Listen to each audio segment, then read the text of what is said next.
Bismillahirrahmanirrahim. Assalamualaikum warahmatullahi wabarakatuh. Alhamdulillahilladzi arsala rasulahu bil huda wa dinil haqqi liyuzhirahu 'ala dini kullih. Wa kafaa billahi shahida. Asyhadu an la ilaha illallah wahdahu la syarika lah. Wa asyhadu anna Muhammadan abduhu wa rasuluhu la nabiyya ba'da. Allahumma shalli wa sallim wa barik ala sayyidina Muhammadin wa ala alihi wa ashabihi ajma'in. Rabbi zidni ilma, Allahumma anfa'ni bima 'allamtani wa 'allimni ma yanfa'uni warzuqni ilma yanfa'uni. Qala al-musannifu rahimahullahu ta'ala wa nafa'ana bihi wa bi ulumi fid dharain amin ya rabbal alamin. Amma ba'd. Muslimin muslimat rahimakumullah. Mudah-mudahan di bulan Rajab ini Allah memberikan keberkahan kepada kita semuanya dan juga memberikan keberkahan besok pada bulan berikutnya, yakni bulan Sya'ban, dan mudah-mudahan kita akan berjumpa lagi dengan bulan suci Ramadan. Amin Allahumma amin. Mari kita lanjutkan kajian tafsir yang ditampilkan dari tafsir Ibnu Katsir. Kemarin sudah sampai masuk surat Al-Baqarah ayat 1. Itu pun belum selesai ya. Dan ayat 1 dan 2 ini bisa selesai sekarang ya. Kita baca dulu Al-Qur'annya untuk mendapatkan keberkahan ya. A'udzu billahi minasy syaithanir rajim. Mari.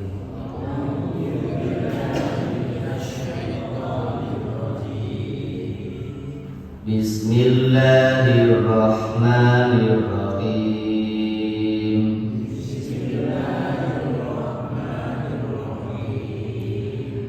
Alif lam mim.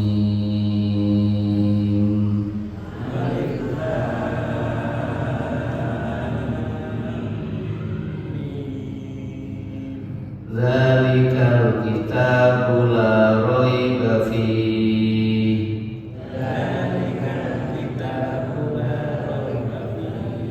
Hudan lil muttaqin.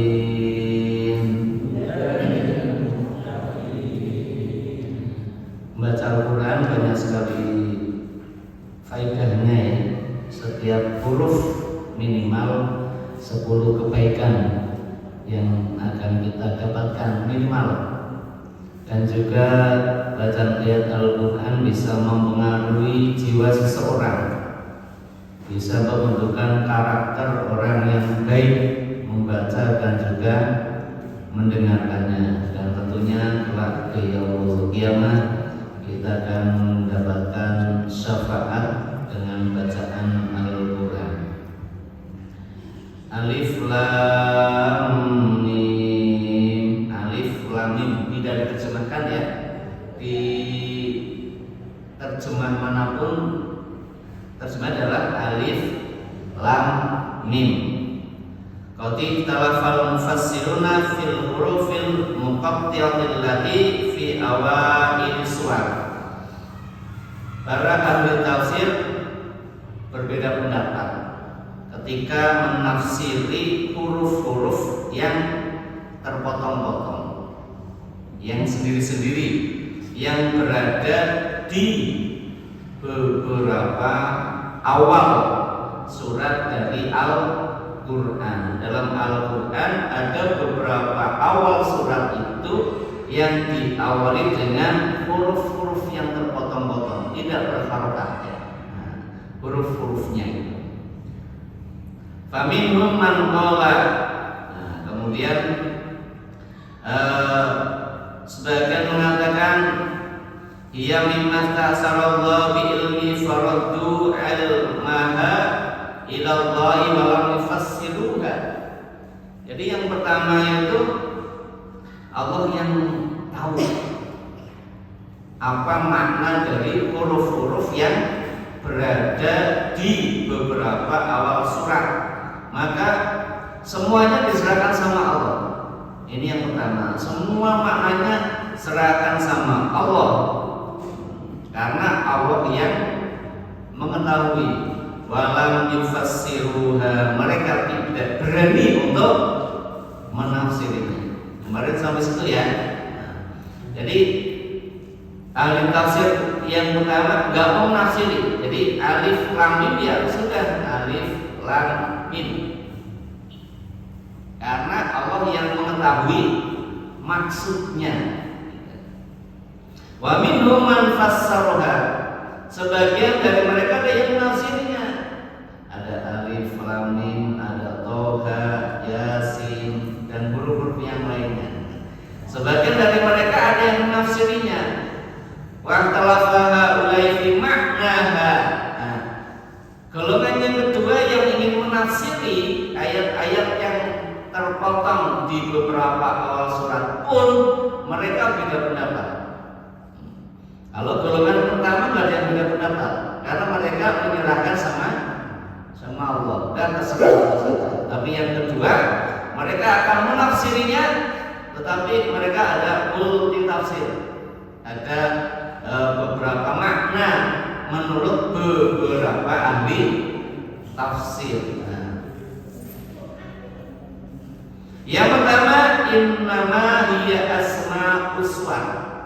Yang pertama huruf-huruf yang ada di awal sebagian surat itu adalah nama dari surat itu. Itu merupakan nama dari surat tersebut. Namanya kalau alif lam mim berarti surat alif lam mim. Surat Yasin berarti namanya surat Yasin. Toha surat dan sebagainya. Sod. Ibu apa lo ya? Jadi udah dapat satu ayat bu ya, satu ayat. Ini yang pertama. Dasarnya apa? Sebagian jelaskan di sini. Fi sahihain an Abi Hurairah anna Rasulullah SAW diriwayatkan oleh Abu Hurairah dalam Sahih Bukhari dan Muslim, jelaskan bahwa Rasulullah SAW karena yaqra'u fi sholati subhi yaumal jum'ati alif lam mim as-sajdah wa hal ata 'alal insan. Dalam sebuah riwayat dijelaskan, jadi Abu Hurairah bercerita bahwasanya Rasul Shallallahu Alaihi Wasallam membaca waktu sholat subuh hari Jumat. Sholat subuh hari Jumat berapa rakaat? Berapa bu? Kalau hari Jumat sholat subuhnya berapa rakaat? 2. Kalau Senin, aduh, tetap 2. Jangan terjebak ya. Nabi sholat subuh hari Jumat berapa? Rakaat, 2 rakaat. Kalau Senin, Selasa ya 2. Isnain. Apa Isnain bu? Iya, hari Senin atau 2 ya. Beliau dalam sholat subuh pada hari Jumat itu membaca surat alif lam mim as-sajdah. Jadi surat as-sajdah. Wa hal ata 'alal insan. Surat apa itu? Al-insan ya. Yang pertama alif lam mim as-sajdah itu alif lam mim tanzilul kitabi la raiba fihi min rabbil alamin. Diawali dengan alif lam mim. Maka Abu Hurairah mengatakan Rasul membaca rakaat pertama setelah subuh apa? Alif Lam Mim As-Sajdah, surat As-Sajdah. Maka ada pendapat yang mengatakan huruf itu merupakan nama dari surat tersebut. Wahal ata alal insan. Kemudian pada rakaat yang kedua beliau membaca surat Al-Insan. Jadi satu surat dibaca. Allah ta'ala insani hinu minal dari lam yakun say'am madhkura, sama selesai. Sekitar 31 ayat ya. Itu dibaca. Ada sunnahnya yang imami sholat subuh kalau hari Jumat. Berapa rakaat? Ini yang pertama. Wakila ia ismun min asma'illahi ta'ala. Huruf-huruf yang ada di awal beberapa surat itu adalah nama daripada nama-nama Allah yang maha tinggi. Jadi termasuk Asmaul Husna. Yang kita kenal ada berapa? 90. Maka yang menafsiri pendapat yang kedua ini itu adalah ismun min asma'illahi ta'ala. Qala ashabi fawadus suwari min asma'illahi ta'ala. Imam Ashabi menjelaskan pembuka surat itu yang berupa huruf-huruf merupakan asma Allah Subhanahu wa ta'ala. Dan juga yang lainnya an-Sadi balawani anna bin Abbasin radhiyallahu qala alif lam mim ismun min asma'illahil a'zam. Dari Ibnu Abbas juga menjelaskan itu adalah alif lam mim itu nama dari nama-nama Allah yang a'zam, yang maha agung. Ada Hamim, Tosim dan sebagainya. Di sini beberapa dijelaskan bahwasanya itu adalah asma Allah. Lalu bagaimana asma Allah ini? Ini ada yang menafsiri. Fal alifu miftahun ismullahi. Alif itu asma Allah, nama Allah. Alif adalah Allah.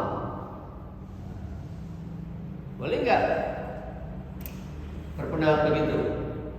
Boleh kalau menurut pendapat yang menafsiri yang kedua. Kalau yang pertama adalah nama surat, yang kedua adalah asma Allah. Alif itu adalah ismun Allah, jadi Allah. Walam miftah ismu latifun.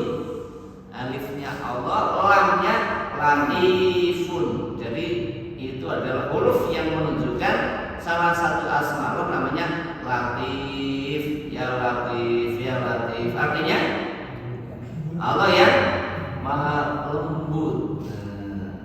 Jadi kalau ingin artinya lembut, tidak kasar, baca ini ya Latif, ya Latif, ya Latif, ya Latif.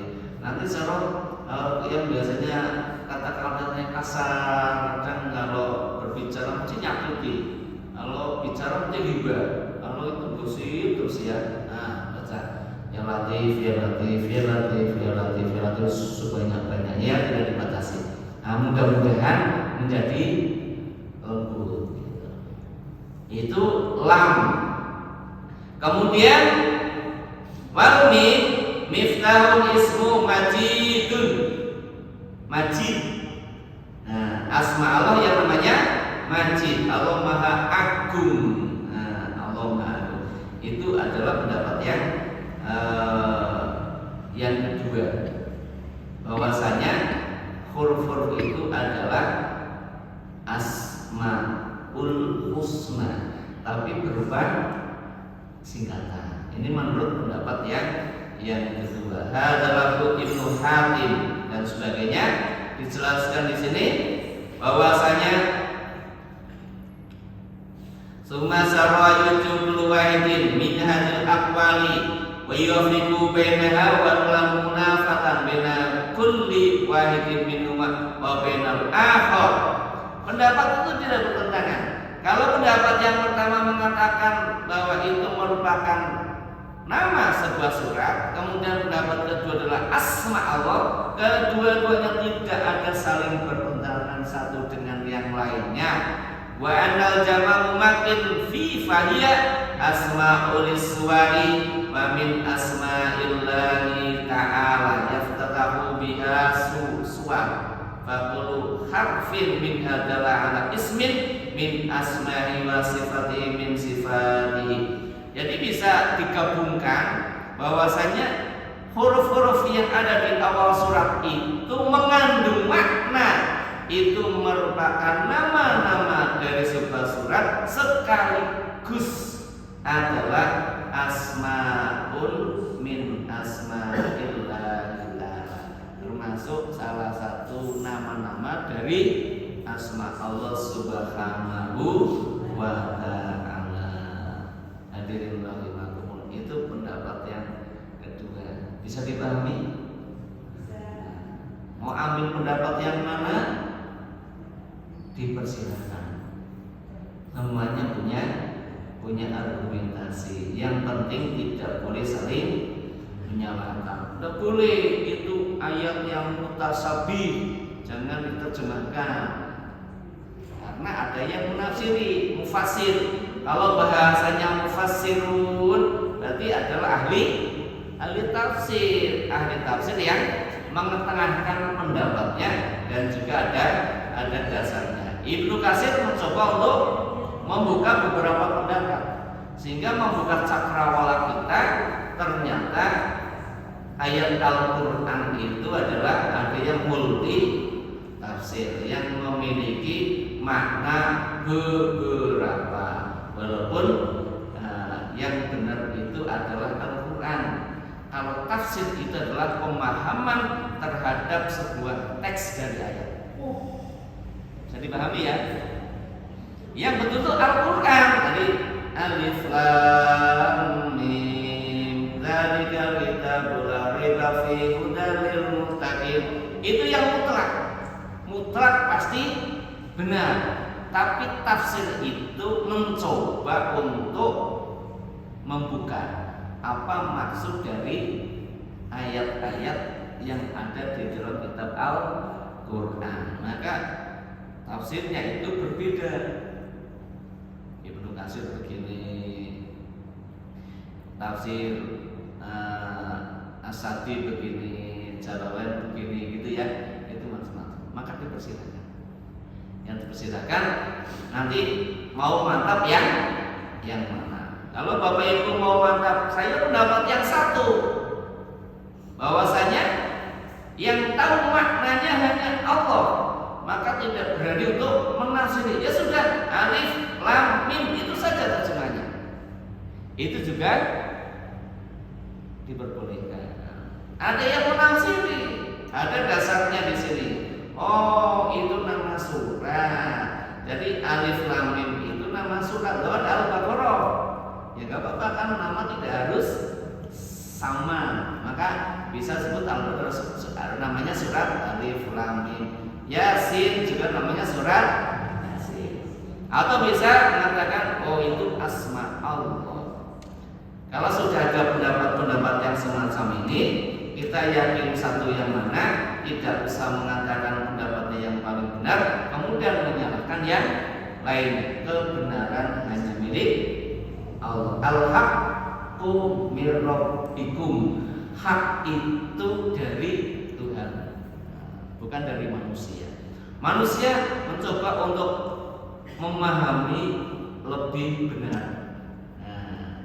Karena kalau kita membaca Al-Quran tidak membaca tafsirnya, nanti bisa gagal paham. Nanti gimana?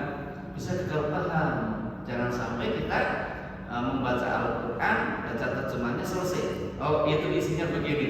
Ini ya baru memahami sebagian dari teks ayat Al-Quran. Belum diketahui karena banyak sekali ilmu lain daripada ayat Al-Quran. Lanjut ya. Ayat pertama selesai. Ada yang mau bertanya? Dia monggo.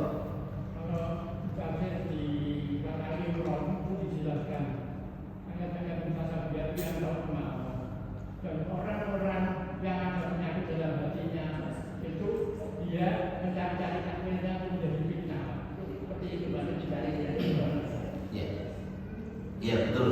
Nanti kalau sudah sampai ayat muhkamat, mutasyabihat berarti masuk ke sana. Ya, nah, yang muhkamat itu yang jelas, yang mutasyabihat itu apa ya?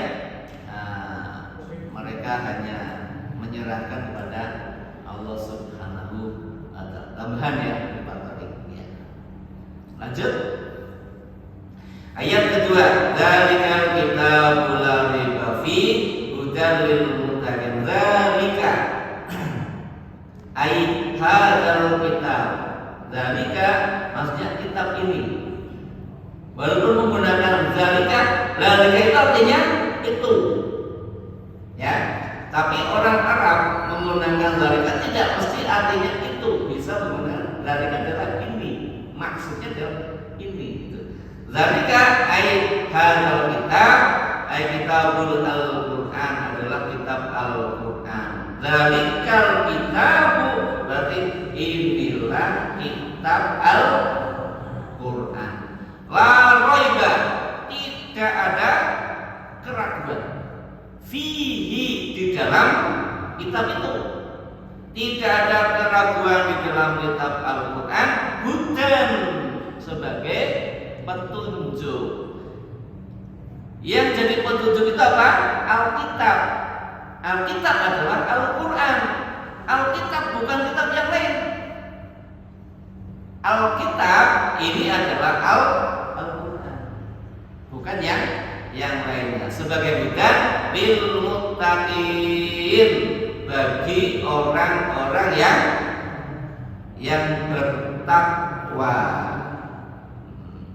Jadi Al-Quran ini tidak ada keraguan, menjadi petunjuk bagi orang yang bertakwa. Orang yang bertakwa akan mendapatkan petunjuk. Nah, kita coba lihat beberapa pemahaman di sini. Anna hadzal kitab huwal Qur'an la sakafi annahu nazala min indillahi. Maksudnya apa? Al-Qur'an ini tidak ada keraguan di dalamnya. Kenapa? Annahu nazala min indillah. Al-Qur'an diturunkan dari Allah. Tidak ada keraguan. Kenapa? Karena memang Al-Quran diturunkan dari Allah, bukan dari yang lainnya. Bukan dari Nabi Muhammad SAW, bukan dari malaikat, bukan dari makhluk yang lainnya, atau ciptaan manusia. Inilah yang dinamakan la riba la syakka annahu nazala min indillah. Al-Quran itu betul-betul adalah turun, sumbernya dari Allah, bukan perkataan Nabi Muhammad Sallallahu Alaihi Wasallam. Sementara sebagian orientalis mengatakan bahwa Al-Quran itu adalah perkataan Muhammad. Nah, perkataan Muhammad. Tapi kita selaku orang yang beriman dijelaskan huwal Qur'anu la sakafi annahu nazala min indillahi. Nah, ini tafsir Ibnu Katsir menjelaskan begitu. Tidak ada keraguannya bahwasanya Al-Qur'an itu adalah bersumber dari Allah Subhanahu wa Ta'ala. Ada beberapa di sini argumentasinya. Wa minal qura may yaqfa ala qala la raib. Nah, cara membacanya, nah, sebagian ahlul qura, sebagian ahli baca Al-Quran, nah, ketika membaca ayat ini maka wakafnya di la raib. Jadi dzalikal kitabu la raib.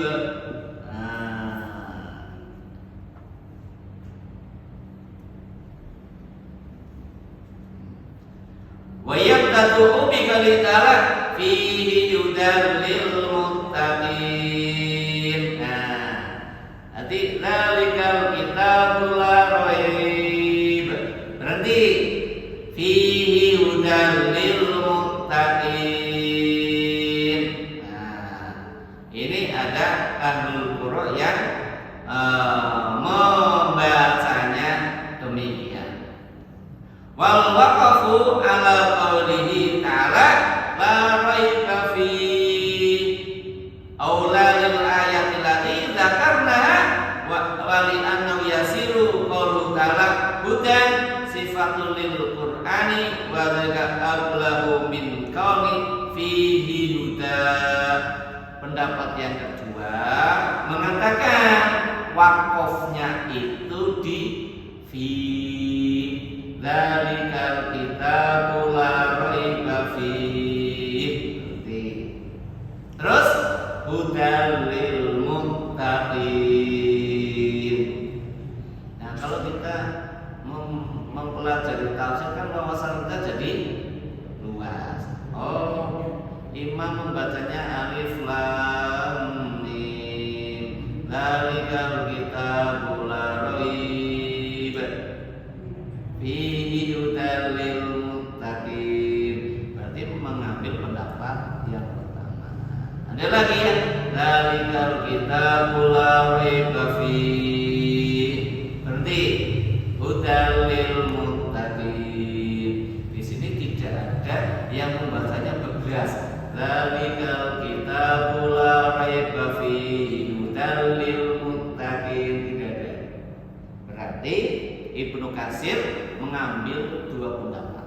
Silakan mau diambil yang mana. Tetapi Ibnu Katsir punya pendapat di sini yang berhenti pada la raiba fi itu dianggap lebih utama. Menurut beliau, bisa dipahami ya? Menurut beliau, menurut pengarang kitab tafsir Ibnu Katsir yang sedang kita kaji ini, itu lebih utama. Kenapa? Karena hudan itu sebagai sifatnya Al-Quran. Al-Quran punya sifat hudan, memberi petunjuk. Fihi hudan, di dalamnya ada petunjuk. Wallahu a'lam. Monggo dipersilakan. Yang penting membacanya jangan di luar yang dua ini. Kalau membacanya di luar yang dua ini harus punya dasarnya. Ikut siapa? Bisa dipahami?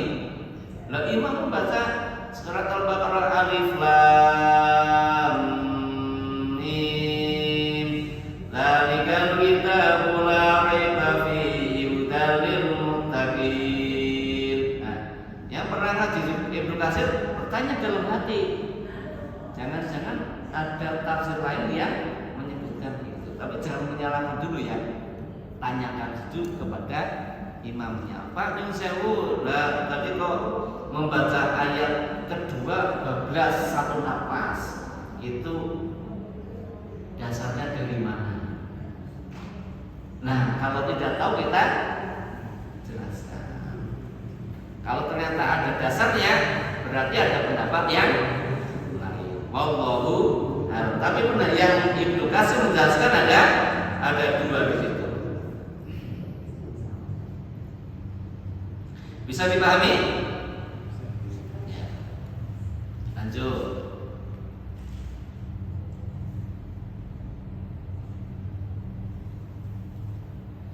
Hudan lil muttaqin. Petunjuk bagi orang yang bertakwa.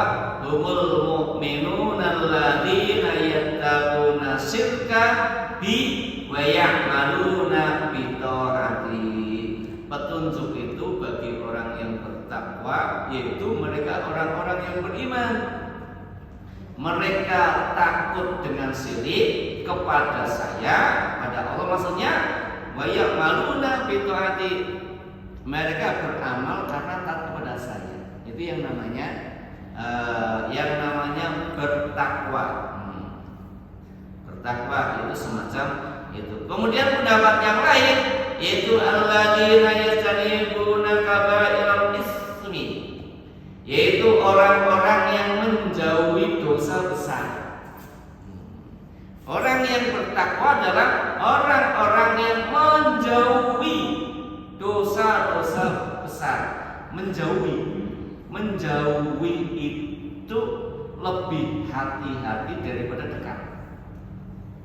Dosa besar itu harus dijauhi, tidak hanya ditinggalkan ya. Istaribu berarti jauhilah. Kalau jauhilah berarti mendekat tidak. Mendekat saja tidak boleh, karena bahasanya jauh. Alladzina yastanibuna, yaitu orang-orang mereka yang menjauhi. Kalau bahasanya menjauhi maka dekat itu tidak boleh, apalagi melakukan perbuatan dosa besar, itu sangat tidak diperbolehkan. Imam Qatadah menjelaskan yang dinamakan muttaq itu humul ladzina na'tumullahu bi qoulihi alladzina yu'minuna bil ghaibi wa yuqimuna shalah sampai selesai. Tetapi Imam Qatadah rahimahullah ta'ala menjelaskan yang dinamakan orang bertakwa itu sudah dijelaskan pada ayat berikutnya. Yang tadi adalah beberapa pendapat dari ulama salaf, itu juga ada dasarnya. Tetapi khusus dalam surat ini hudalil muttaqin, siapa muttaqin itu? Di sini dijelaskan nanti, yaitu orang-orang yang yu'minuna bil ghaib wa yuqimuna shalah sampai selesai. Jadi itu tafsirnya. Al-Quran sudah menjelaskan muttaqin itu adalah ciri-cirinya belakang 1, 2, 3 sampai sekian. Itu Imam Qatadah menjelaskan demikian. Tapi yang lainnya menambahi orang bertakwa itu adalah memiliki beberapa sifat yang ada di dalamnya. Wa yatlaqul huda wa yuradu bi ma yaqarru fil qalbi minal iman. Kemudian Imam Ibnu Katsir menjelaskan bahwa yang dinamakan al-huda atau petunjuk itu adalah yang sudah mantap di dalam hati seseorang berupa keimanan, itu namanya al-huda. Kalau sudah mantap menancap di dalam hati, keimanannya kuat, berarti itulah namanya petunjuk. Kenapa? Karena petunjuk itu sudah melekat pada dirinya. Wa hadza la yaqdiru ala khalqihi fi qulubil ibadi illa Allah azza wa jalla. Semua makhluk tidak punya kuasa untuk memberi petunjuk. Semua makhluk tidak ada untuk memberi fi qulubil ibad kepada seluruh hati hamba-hamba Allah, nggak bisa. Illallahu azza wa jalla, kecuali Allah azza wa jalla. Jadi urusan al-hidayah itu minallah. Hidayah itu dari Allah. Semua makhluk tidak bisa memberikan hidayah kepada manusia. Sebagaimana firman Allah, innaka la tahdi man ahbabta, sesungguhnya engkau Muhammad tidak bisa memberi hidayah kepada orang yang kau cintai. Yang kau cintai gak bisa kau beri hidayah. Karena hidayah milik Allah. Laisa 'alaika hudahum, dalam ayat lain, laisa 'alaika hudahum, bukan wewenang kamu Muhammad untuk memberi petunjuk kepada mereka. Nabi saja ditegur, itu bukan wewenangmu. Tapi apa? Itu adalah wewenang dari Allah untuk memberi kepada mereka. Mayudlilillahu fala hadiyalah. Siapa yang Allah sesatkan, maka tidak mungkin dia mendapatkan petunjuk. Mayyadillahu fahuwal muhtadi. Siapa yang Allah kasih petunjuk, itulah al-muhtadi, orang yang mendapat petunjuk. Wa may yudlil falan tajid lahu waliyyan mursida. Dan siapa yang Allah sesatkan, maka baginya tidak akan mendapatkan pemimpin yang memberikan petunjuk. Ila ghairi kamil ayat, dan beberapa ayat itu banyak sekali yang menunjukkan bahwasanya hidayah itu adalah milik Allah Subhanahu wa ta'ala. Wa yuradu bihi bayanul haqqi wa tawdihuhu wa dalalatu alaihi wal irsadu ilaihi. Hidayah itu juga memberikan satu pemahaman, bayanul haqqi wa tawdihihi adalah penjelasan dan bimbingan terhadap hak. Hidayah itu adalah bentuknya adalah bimbingan. Bayan penjelasan. Petunjuk itu adalah sebuah penjelasan. Penjelasan terhadap al-haq dari sebuah kebenaran. Wa dalalatu alaihi wal irsadu ilaihi, dan juga petunjuk untuk mencapai sebuah kebenaran. Wa innaka la tahdi ila siratal mustaqim innama anta munzir wa likulli qaumin had, sampai selesai. Hadirin rahimakumullah, hidayah itu hanya milik Allah Subhanahu wa ta'ala. Hudal lil muttaqin. Nah, lil muttaqin nanti dijelaskan pada ayat berikutnya. Sekarang masuk ayat yang ketiga. Alladzina yu'minuna bil ghaibi wa yuqimunas sholata wa mimma razaqnahum yunfiqun. Mari dibaca dulu ya. Ayat yang ketiga. Alladzina yu'minuna bil ghaibi wa yuqimunas sholata wa mimma razaqnahum yunfiqun. Mari. Alladzina yu'minuna bil ghaibi wa yuqimunas sholata wa mimma razaqnahum yunfiqun. Ya, melanjutkan pendapat Imam Qatadah. Yang muttaqin adalah alladzina yu'minuna bil ghaibi. Yang pertama adalah mereka orang-orang yang beriman dengan yang gaib. Wa yuqimunas shalah, dan mereka menegakkan salat. Wa mimma razaqnahum yunfiqun, dan dari sebagian yang kami Allah rizkikan kepada mereka, yunfiqun, mereka menginfakkannya. Qala Abu Ja'far Ar-Razi an Abil Asri an Abillahi qala al-imanu at-tasdiq. Yang dinamakan iman itu adalah at-tasdiq, percaya. Iman itu percaya. Yu'minuna yusaddiqun. Yang dinamakan beriman itu adalah mempercayainya. Sedangkan Muhammad dari Az-Zari menjelaskan al-imanu al-amal. Iman itu ya perbuatan. Iman itu perbuatan. Yang pertama, iman adalah percaya. Yang kedua, iman adalah amal. Yu'minuna yakhshawun. Yang dinamakan iman itu adalah takut. Takut kepada Allah Subhanahu wa ta'ala. Kemudian al-imanul ladzi wa tasdiqun bil amal.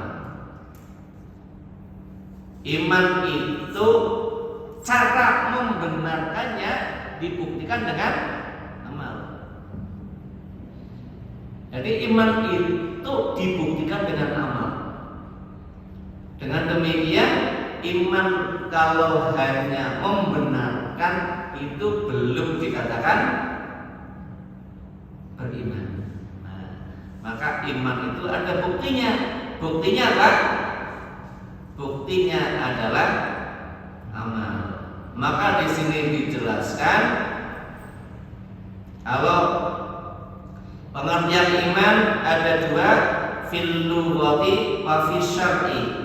Amal imanu fil lughati fayatlaqu ala tasdiqil muhal. Yang dinamakan iman secara lughawi bahasa itu adalah percaya yang tulus, membenarkan dengan cara yang tulus. Itu namanya iman. Jadi membenarkan tapi tulus, tidak campur dengan yang lainnya. Sedangkan fal iman syar'iyyu al matlubu la yakun illa i'tiqadan wa qawlan wa amalan. Sedangkan syariat iman itu mencakup tiga hal, i'tiqadan wa qawlan wa amalan. Jadi ada keyakinan, ada ucapan, ada perbuatan. Itu sempurna yang namanya iman. Kalau orang percaya bahwa sholat itu wajib, maka tidak cukup mengatakan sholat wajib, tapi apa? Harus wa amalan, dipraktekkan. Zakat itu wajib apa sunnah? Wajib. Tidak cukup hanya i'tiqadan. Tidak cukup hanya sekedar qaulan, yakin kemudian mengatakan zakat wajib, tapi tidak pernah menunaikan zakatnya. Talabul ilmi, cari ilmu, wajib apa sunnah? Wajib. Kalau sudah kita punya keyakinan dan kita mengatakan wajib, mana amalannya? Buktinya mana? Itulah yang dinamakan iman menurut istilah syar'i. Maka ketiga-tiganya ini harus ada. Kenapa harus ada? Karena iman itu harus ada dalam hati, harus ada dalam lisan, harus ada dalam perbuatan. Jadi indikator orang yang beriman ada tiga: hati, lisan, perbuatan. Kalau hanya cukup hati dan lisan, banyak orang yang beriman tapi tidak mau melakukannya. Orang yang beriman maka harus dibuktikan dengan amal perbuatannya. Buktikan dengan amal perbuatannya. Kalau tidak dibuktikan, berarti belum sampai tingkatan orang yang beriman. Karena orang yang beriman itu mesti yang demikian. Yaitu i'tiqadan wa qawlan wa amalan. Yu'minuna bil ghaibi. Yang pertama adalah percaya ghaib. Wa amal ghaibu al muradu hauna faqad iftalafa ibaratis salafihi wa kulluha sahihatun laju ila anil jami'an murad. Tentang istilah ghaib ini juga ada perbedaan pendapat. Ini kalau mengkaji ayat ada beberapa pendapat. Ini memusingkan kita apa menambah wawasan kita? Maksudnya saya khawatir nanti kalau dibuka malah jadi pusing ya.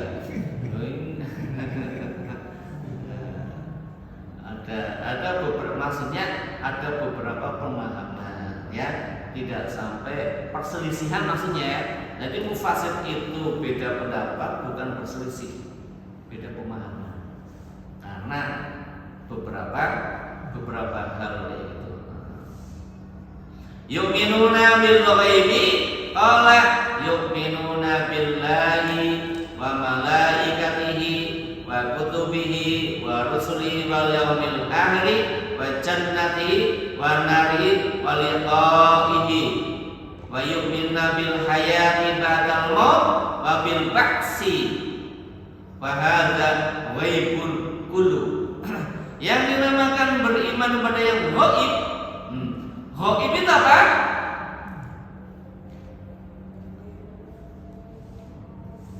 Halun kalhum ghaiban anin nas. Yang dinamakan gaib itu tidak kelihatan oleh manusia. Nah, maka yang beriman pada yang gaib adalah mereka yang iman kepada Allah. Allah kan gaib, tapi ada malaikat, kita bukan ini, bukan mushaf ini ya. Nah, kemudian para rasul, hari akhir, surga. Ibu pernah lihat surga belum? Tapi ada enggak? Itu gaib apa tidak? Gaib, karena manusia belum bisa melihatnya. Neraka juga demikian. Waliqa'i, berjumpa dengan Allah itu hal yang gaib sekarang. Sekarang di dunia berjumpa dengan Allah itu hal yang gaib, yang tidak mungkin. Tapi nanti di akhirat bisa dibuktikan. Sama dengan surga, di dunia tidak ada. Neraka tidak ada, tapi nanti dibuktikan ketika di akhirat berjumpa dengan Allah. Kemudian beriman kepada kehidupan setelah kematian dan hari kebangkitan. Yu'minuna bil hayati ba'dal mauti wal ba'si. Jadi iman kepada kehidupan setelah kematian. Jadi setelah mati itu ada kehidupan, wabil ba'si juga ada hari kebangkitan. Bahwa ghaibun kullu, ini semuanya adalah gaib. Itu contoh saja Pak, masih banyak hal-hal yang gaib. Setan, iblis, pahala gaib enggak? Gaib. Allah kasih pahala sekian, mana pahalanya? Gaib aninnas, manusia belum bisa melihatnya, nanti melihatnya di akhirat. Maka orang yang beriman, yang bertakwa itu adalah yang pertama yakin dulu dengan yang gaib. Karena yakin dengan gaib, kalau sudah dimiliki dalam diri seseorang, maka amalan-amalannya akan dilaksanakan. Tapi kalau belum punya keyakinan dalam hati ada hal-hal yang gaib, maka berat untuk melaksanakannya itu orientasinya untuk duniawiya. Kalau ada urusan dunianya saya melaksanakannya, ada urusan manusianya saya laksanakannya. Ini berarti apa? Fondasi yang pertama, yu'minuna bil ghaibi, belum tancap di dalam hatinya. Maka yang pertama harus yu'minuna bil ghaibi. Wallahu a'lam bishawab. Demikian yang bisa kita pelajari pada kesempatan hari ini. Hanya Allah yang mengetahui kebenarannya. Subhanakallahumma wa bihamdika asyhadu an la ilaha illa anta astaghfiruka wa atubu ilaik. Wassalamualaikum warahmatullahi wabarakatuh.